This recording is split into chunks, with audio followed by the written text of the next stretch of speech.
Welcome po sa ating school-based disease surveillance, #AlertoSkwela Orientation, katuwang ang DepEd Antipolo at Save the Children. Kami po ay nagsasagawa at nagtatatag ng school-based disease surveillance o SBDS sa ating mga pampublikong paaralan.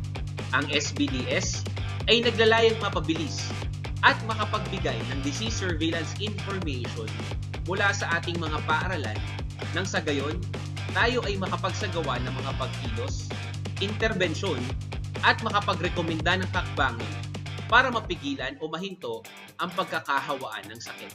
Ang pagkakaroon ng sensitibo at napapanahon na disease surveillance system sa ating mga paaralan ay makapagbibigay ng tulong sa mga sumusunod.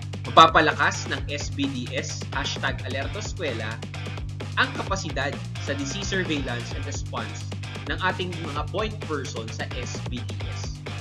At ganun din sa ating mga doktor at nurses sa Division Office ng DepEd. Pag-analisa at paggamit sa impormasyon mula sa disease reports.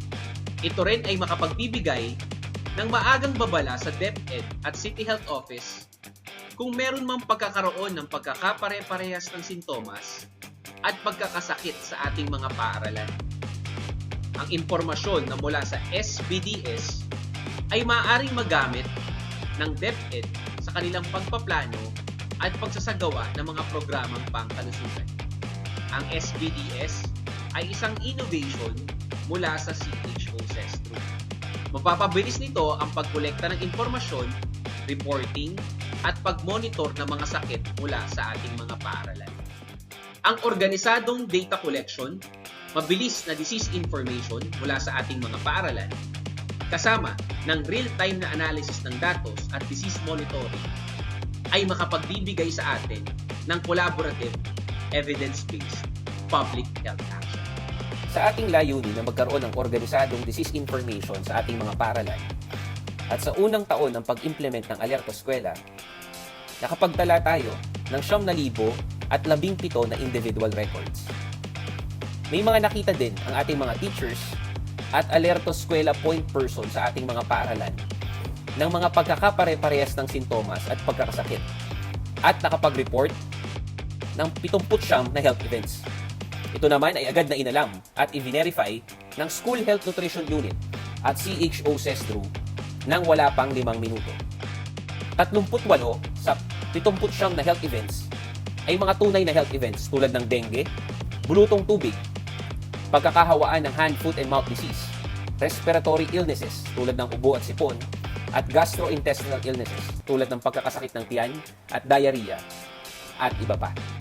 Ang mga nasabing health events ay agad namang nirespondihan ng CHO CESTRU para sa agaran na public health action tulad ng fogging, disinfection, school health meeting, at iba pang intervention. To review, meron tayong dalawa na inire-report sa AlertoSkwela. Una, ang mga individual reports o mga estudyante, guro, non-teaching personnels, at iba pang school staff na nagkaroon ng sintomas ng sakit at inire-record sa school clinic logbook. Kasama na dito ang mga lumiban o umabsent sa klase. Ang mga individual reports ay inire-report on a weekly basis. Ang ating cut-off time ay tuwing Biyernes ng hapon. Pangalawa, na inire-report sa AlertoSkwela ay ang mga health events. Ito ay pagkakapare-parehas ng sintomas o sakit ng 3 o higit pang individual sa isang section o grade level sa loob ng 1 linggo at meron din tayong sinusundan ng mga criteria. Ang mga halimbawa ng health event ay naka-flash sa inyong mga screens.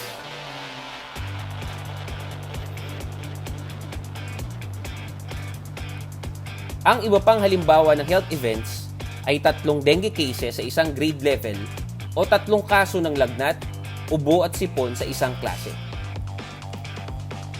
Ang mga nasabing health events ay inire-report sa AlertoSkwela application sa loob ng 24 oras mula nang ito ay ma-identify.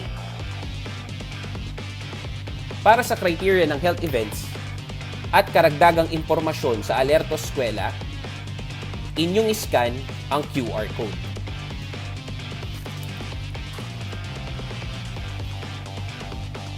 School-based disease surveillance. #Alerto Eskwela.